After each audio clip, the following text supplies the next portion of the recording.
Bonjour à tous, bienvenue sur la Demoiselle au Pivoine, chaîne où l'on parle parfum et littérature. On se retrouve aujourd'hui, comme vous l'avez vu dans le titre, pour mon top 3 de mes parfums de ce printemps 2022. Je vous cache pas que le choix a été difficile, j'ai hésité notamment entre deux parfums pas très chers parce que j'ai essayé de vous mettre un parfum pas très cher que vous pouvez trouver facilement, un designer et un plus niche, plus difficile à trouver, voilà. Comme ça, il y en a pour absolument tous les goûts et ça plaira à tout le monde, je l'espère. Comme d'habitude, on se retrouve dans l'espace commentaire pour échanger autour de votre top 3 à vous. Bien écoutez, on commence tout de suite.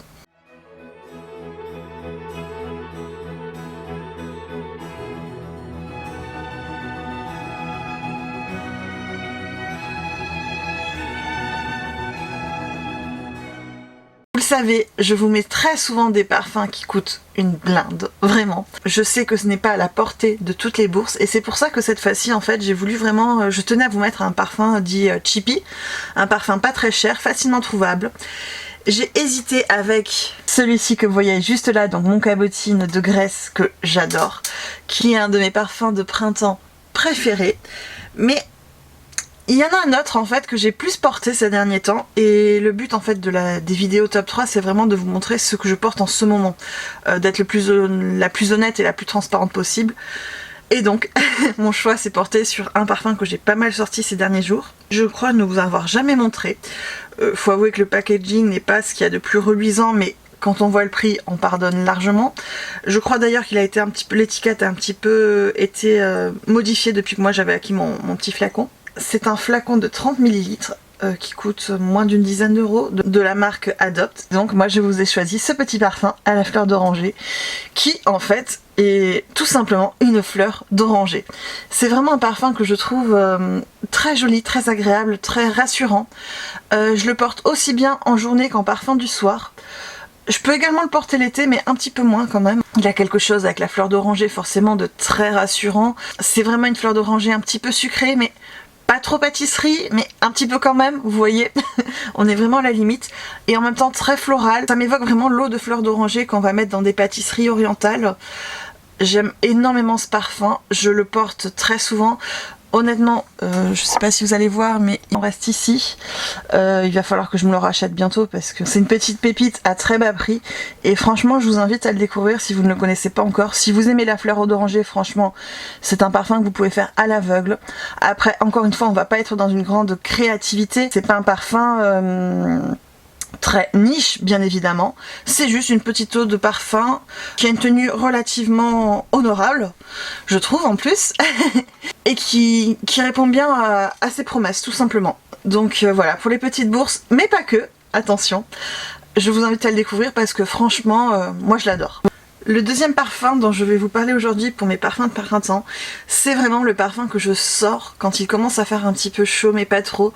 Vraiment quand on est à la naissance du printemps. C'est un parfum de designer, un vieux parfum. Donc la fragrance a été signée en 1990, tout de même, par Sofia Grojman. Et c'est un parfum floral et en même temps très fruité, je trouve très enveloppant, très caressant. Je crois que je vous en ai déjà parlé plusieurs fois, que ce soit ici ou sur Instagram, c'est un parfum que j'adore, vraiment. Il s'agit de Trésor de Lancôme, qui est vraiment, je trouve, un monument de la parfumerie. Je l'aime énormément. C'était le parfum que portait ma mère quand j'étais enfant.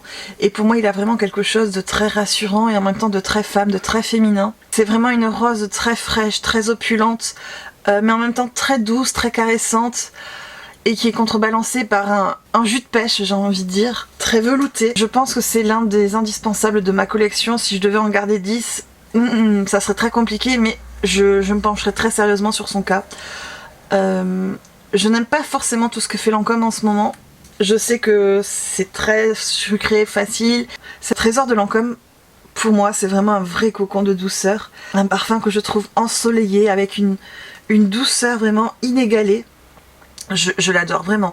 Je sais qu'il peut être très connoté, comme on dit, parfum de grand-mère, mais je vous assure que pas du tout. Si vous aimez les parfums floraux fruités, si vous aimez le côté un peu abricoté, pêche, rose, allez découvrir Trésor de Lancôme, franchement, sans hésiter. Ne vous faites pas forcément avoir toujours par l'attrait des nouveautés, on a de très bonnes pépites parmi des anciens parfums comme celui-ci, que l'on trouve à prix tout à fait honorable, pour de la parfumerie de designer, j'entends. Mais moi, c'est vraiment un coup de cœur, je l'adore. Je pense que vous l'entendez dans ma voix, à quel point mon amour pour lui est incommensurable. Non, j'exagère à peine, enfin, je vous assure. Il est très très beau. Et vraiment, allez le redécouvrir et vous m'en direz des nouvelles. Je suis sûre que vous aurez une très très bonne surprise. Il est donc, comme je vous disais, vraiment floral avec la rose qui est très imposante mais en même temps très caressante, fruitée avec cette note de pêche abricot, très veloutée, très réconfortante. Un brin sucré, mais pas du tout, vraiment pas écœurant. C'est un très bon équilibre. Et encore une fois, allez le découvrir au plus vite. Voilà donc pour le deuxième parfum de cette sélection. Et le troisième parfum, je crois que c'est le premier auquel j'ai pensé. Et je vous avoue que, étonnamment, même si c'est le premier qui m'est venu en tête, j'ai un peu hésité à vous le mettre parce qu'il n'est pas facile de se le procurer. Mais en même temps, voilà, je vous ai mis deux parfums qu'on trouve assez facilement, donc je me suis dit que le troisième, je pouvais me faire une petite fioriture. C'est un parfum que j'ai découvert grâce à l'une d'entre vous, Clara. Mais alors, c'est devenu une obsession, je vous assure. J'avais découvert cette maison il y a des années de ça, j'en avais entendu sur la chaîne de Clélia2612 qui avait présenté Fleur des Îles, donc c'est un parfum de la marque Coqui Coqui, qui est une marque que l'on trouve principalement au Mexique ou en Polynésie. C'est pas facile à se procurer, mais je vous assure, ça vaut le détour. Si vous aimez comme moi ces parfums floraux, fruités, un brin gourmand, un brin sucré, juteux, clairement, vous êtes très mal barré, je vous l'annonce. Et mon choix s'est porté, pour cette sélection du moins, parce que je vous assure, il va y en avoir d'autres. Ça va être une folie furieuse, mais je vais en craquer pour d'autres, c'est certain. Il s'agit de Vin de Copam, de Coqui Coqui. Oh là là, qu'est-ce que je l'aime. Comment vous le définir ? Déjà, je vais commencer par vous dire que je n'ai rien senti de tel. Il a un côté très fruité, très juteux. Vraiment, on a l'eau à la bouche en fait. Vous savez, quand vous avez soif, vous avez la salive qui vient dans votre bouche. Là, c'est un peu l'effet que me procure ce parfum.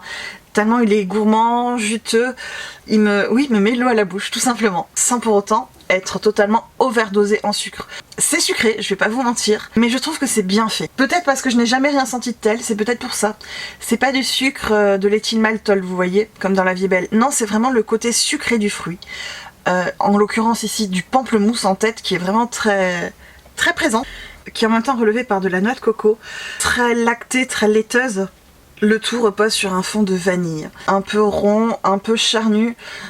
Je suis pas sûre honnêtement d'arriver à bien vous décrire ce parfum, mais c'est quelque chose qui va vous faire voyager. Je ne connais malheureusement ni le Mexique ni la Polynésie, mais j'ai envie de vous dire que vous serez transporté là-bas. Il a quelque chose de très exotique, forcément. Il vous sort du quotidien. Il est joyeux, en fait, tout simplement. Et en même temps très réconfortant, un peu... Il minaude un petit peu, vous voyez, quand vous le portez, vous vous sentez un petit peu séductrice. Il a quelque chose de très cajoleur, je trouve, très, très doux, caressant. Et en même temps un petit peu coquin, voilà. Sans pour autant être un parfum dit sensuel, sexuel, pas du tout. Mutin, voilà, c'est le mot que je cherchais, il est un peu espiègle. Et vraiment, je l'adore. Je vous mettrai en barre d'infos où les trouver. Comme ça sera plus simple pour vous. Je vous liste toujours les parfums, vous le savez, en barre d'infos avec toutes les références que je vous évoque dans la vidéo. Là, je vous mettrai le lien pour le trouver. J'avais pu bénéficier d'une offre de 20%, donc je l'ai pris lui et j'en ai pris un autre que je vous montrerai dans mon futur haul. Vous voyez, j'ai encore fait un carnage. Vous verrez ça plus tard. Mais vraiment, je vous invite à découvrir cette maison. Il y en a énormément d'autres que j'ai envie d'acquérir dans la maison parce que j'ai rien senti de tel en fait. C'est vraiment des odeurs d'ailleurs qui font voyager. Je pense que c'est un coup de cœur vraiment pour moi. Ça fera très certainement partie de mes plus belles découvertes de l'année 2022 sans hésiter. Écoutez, on en a fini pour cette vidéo de mon top 3 de mes parfums de printemps. Comme je vous disais, j'ai essayé d'en mettre pour tous les goûts. Comme ça, tout le monde est content, je l'espère. On se retrouve comme d'habitude dans l'espace commentaire juste en dessous pour échanger sur votre top 3. Si jamais vous connaissez un de ces parfums, n'hésitez pas à me le dire ce que vous en pensez, notamment sur Coqui Coqui. Et si jamais vous avez d'autres références adoptes sur lesquelles on devrait se pencher, n'hésitez pas à nous le signaler. Je vous souhaite de passer à tous un très bon printemps parfumé, bien entendu. Je pense bien à vous, mes chers lecteurs parfumés, et on se retrouve très prochainement.